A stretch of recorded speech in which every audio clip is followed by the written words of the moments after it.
মান উতিয়া কিতাবাহু বিশিমালি ফায়াকুলু ইয়া লাইতানি লাম উতা কিতাবিয়া ওয়া লাম আদরি মা হিসাবিয়া। প্রিয় ভাইয়েরা আমার, আল্লাহ রব্বুল আলামিন বলেন, হাশরের ময়দানে যাদের আমলনামাটা আল্লাহ রব্বুল আলামিন বাম হাতে দিব, ওই মানুষগুলো আমলনামাটা বাম হাতে পাওয়ার পরে বলবে, ফায়াকুলু ইয়া লাইতানি লাম উতা কিতাবিয়া ওয়া লাম আদরি মা হিসাবিয়া। আমলনামাটা বাম হাতে পাওয়ার পরে বলবে, ও রব্বুল আলামিন, আমি যদি আমার আমলনামা সম্পর্কে না জানতাম কতই না ভালো হতো। আমি যদি আমার আমলনামা সম্পর্কে না জানতাম তাহলে কতই না ভালো হতো।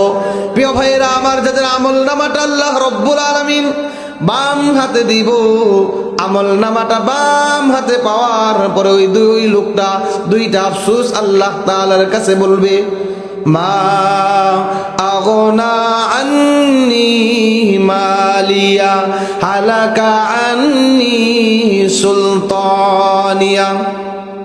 যাদের আমলনামা আল্লাহ রব্বুল আলামিন বাম হাতে দিব, ওই মানুষটা বলবে, ও রব্বুল আলামিন, মা আগনা আন্নি মালিয়া, দুনিয়াতে আমার সম্পদের অভাব ছিল না, আমার সম্পদ আমাকে জাহান্নামের আগুন থেকে বাঁচাইতে পারে নাই।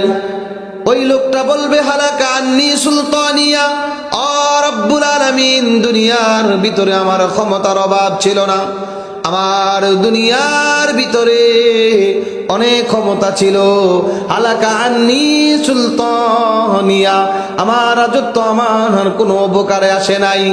প্রিয় ভাইয়েরা আমার, চিন্তা করুন, ওই দিন যদি আমার আপনার অবস্থা এমন হয়ে যায়,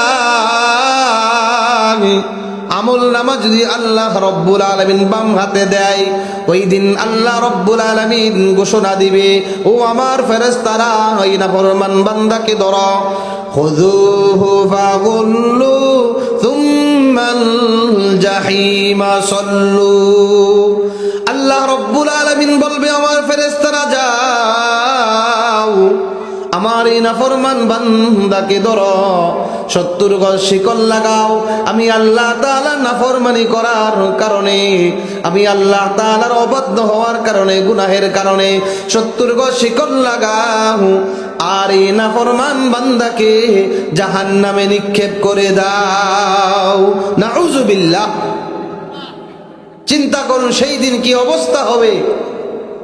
আমলনামা যদি আল্লাহ রব্বুল আলামিন বাম হাতে দেয়, আর আমার আপনার জিন্দেগীর হিসাব যদি বাম হাতে